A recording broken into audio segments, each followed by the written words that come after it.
Om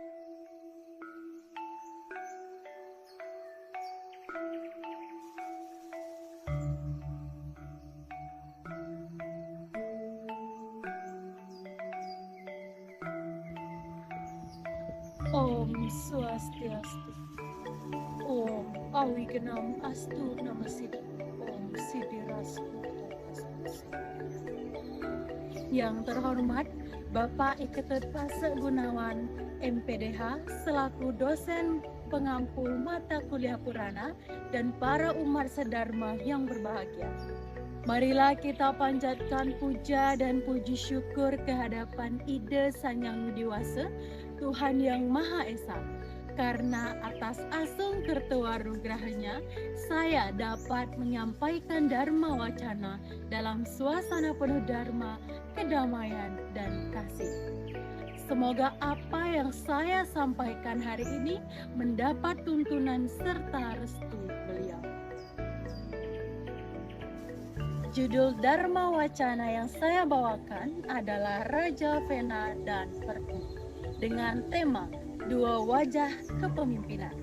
Tema ini saya angkat karena zaman sekarang masih banyak pemimpin yang menyalahgunakan kekuasaan demi kepentingan pribadi seperti Raja Vena yang sombong dan sewenang-wenang.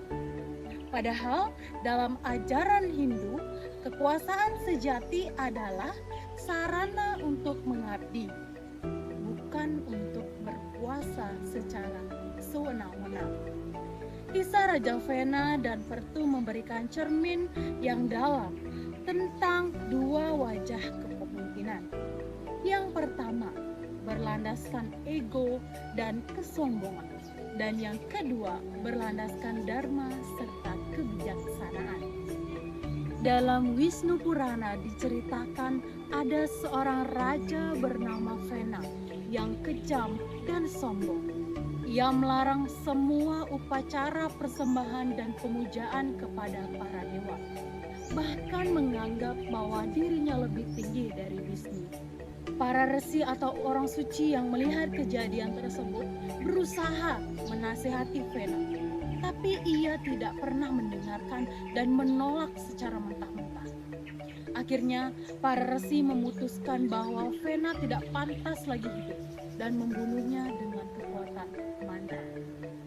Namun, setelah kematian Vena, tidak ada penerus tahta.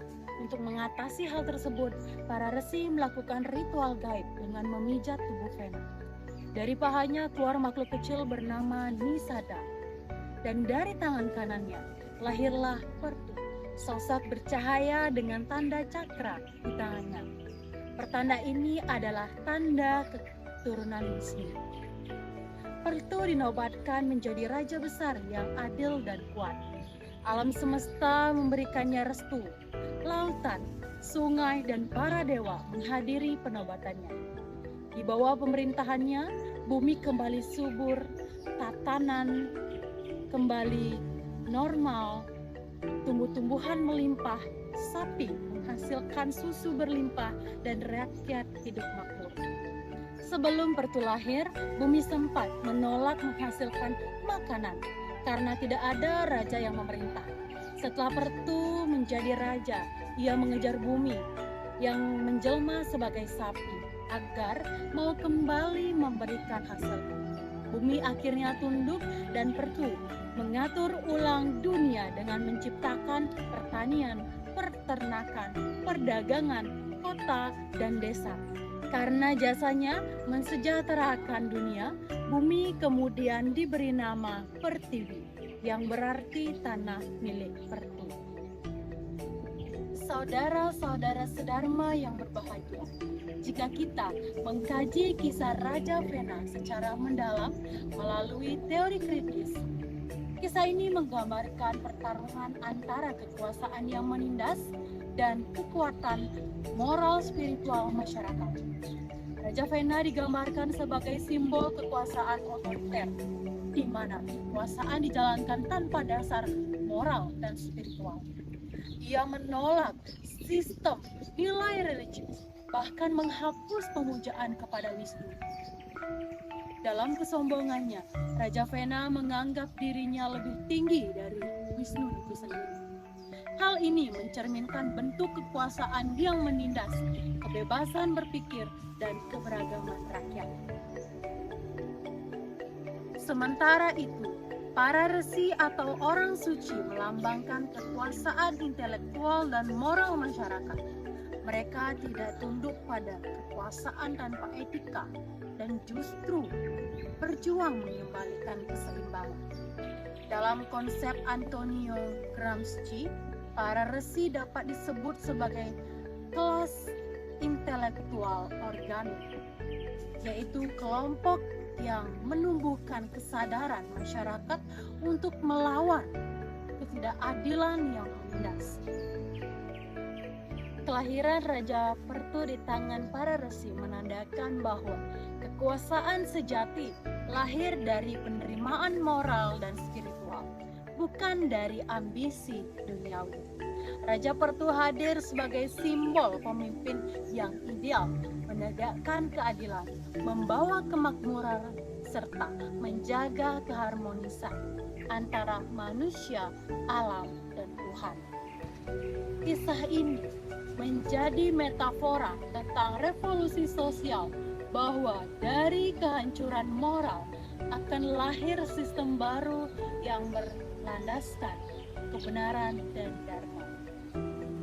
Dari sisi konspirasi, kisah Raja Vena dan Pertu dapat dibaca sebagai narasi politik terselubung yang dirancang untuk memperkuat dominasi kaum Brahmana terhadap institusi kerajaan dan masyarakat. Cerita tentang kelahiran Pertu tanpa rahim bukan sekedar kisah mistis, melainkan simbol rekayasa spiritual atau lambang yang diciptakan dan dirancang secara sengaja untuk tujuan spiritual. Sebuah kisah tentang bagaimana kekuasaan raja sebenarnya dibentuk dan dikuasai oleh kaum spiritual atau kaum pendeta. Dengan melakukan ritual penciptaan raja baru dari tubuh Vena atau penguasa yang lama, para resi menegaskan bahwa kekuasaan duniawi tidak sah tanpa campur tangan para rohaniawan, dan bahwa setiap penguasa sejati harus tunduk pada nilai-nilai suci yang ditentukan oleh mereka.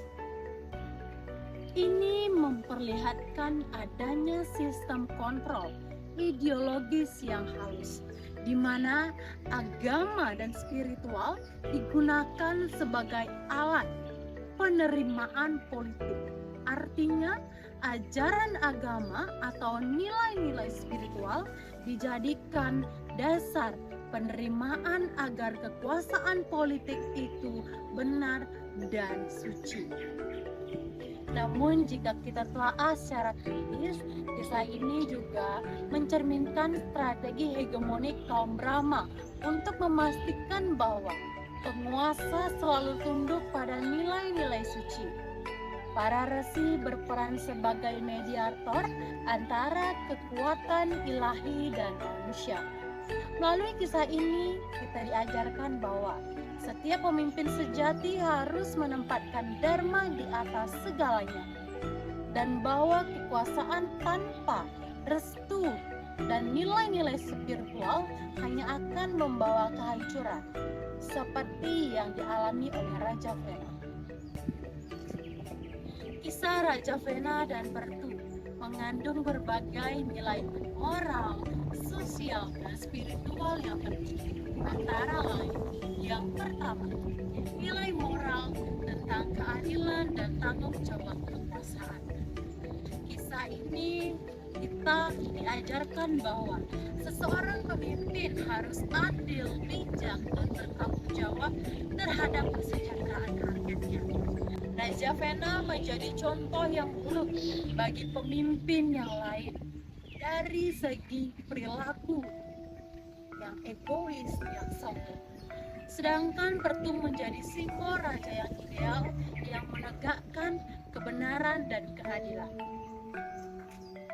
Yang kedua, nilai spiritual tentang hubungan manusia. Larangan Raja Vena terhadap pemujaan Wisnu menggambarkan pemutusan hubungan antara manusia dan sumber spiritual, yaitu Tuhan, yang membawa kehancuran. Sebaliknya, ketika Pertu menjunjung nilai-nilai ketuhanan, dunia kembali makmur. Ini menekankan bahwa pentingnya kekuasaan yang selaras dengan nilai spiritual dan keimanan. Yang ketiga, nilai sosial tentang keseimbangan antara rakyat dan penguasa. Kisah ini menegaskan bahwa kekuasaan harus berpihak pada rakyat, bukan menindas rakyat. Pertu hadir untuk memulihkan kesejahteraan masyarakat dan memperbaiki tatanan sosial yang rusak akibat tirani atau kekuasaan yang sewenang-wenang oleh Raja Vena. Yang keempat adalah nilai keberanian spiritual. Keberanian para resi untuk menegakkan dharma tanpa rasa takut menunjukkan nilai sakti mereka, kekuatan spiritual yang dimiliki. Mereka berani melawan ketidakadilan demi kebenaran, meski harus mengambil risiko besar karena telah membunuh Raja Vena. Yang kelima adalah nilai hukum dan kesombongan. Vena dihukum karena kesombongan dan penghapusannya terhadap nilai-nilai moral dan spiritual. Kisah ini menegaskan bahwa kekuasaan tanpa moralitas akan membawa kehancuran, baik dari penguasa maupun rakyatnya. Dalam Bhagavad Gita Adhyaya 3 Sloka 21 juga disebutkan,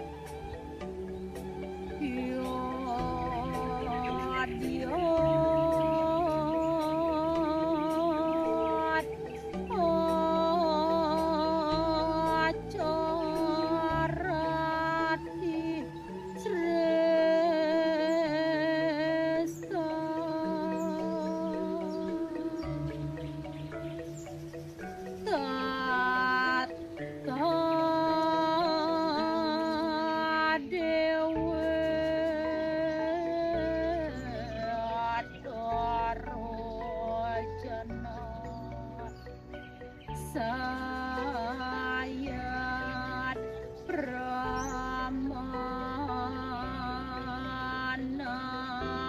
Kuruti Lokastad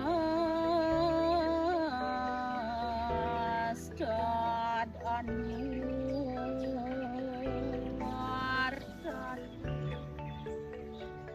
Artinya, apapun yang dilakukan oleh seorang pemimpin besar, pribadi yang mulia, orang biasa akan mengikutinya.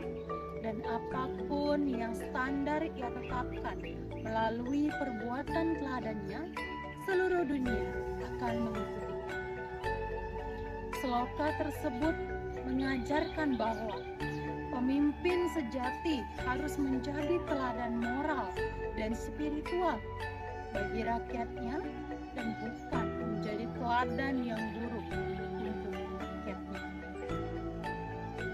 Saudara-saudara sedharma yang berbahagia, dari kisah ini kita belajar bahwa kekuasaan tanpa moral hanya akan membawa penderitaan.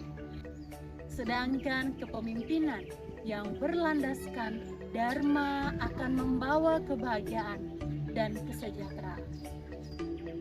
Semoga kita semua mampu meneladani sifat Raja Pertu, pemimpin yang bijak, adil, dan penuh kasih. Demikianlah Dharma Wacana yang bisa saya sampaikan pada kesempatan kali ini. Jika ada salah kata, saya mohon maaf sebesar-besarnya. Saya tutup dengan Parama Santi. Om Santi, Santi, Santi, Om.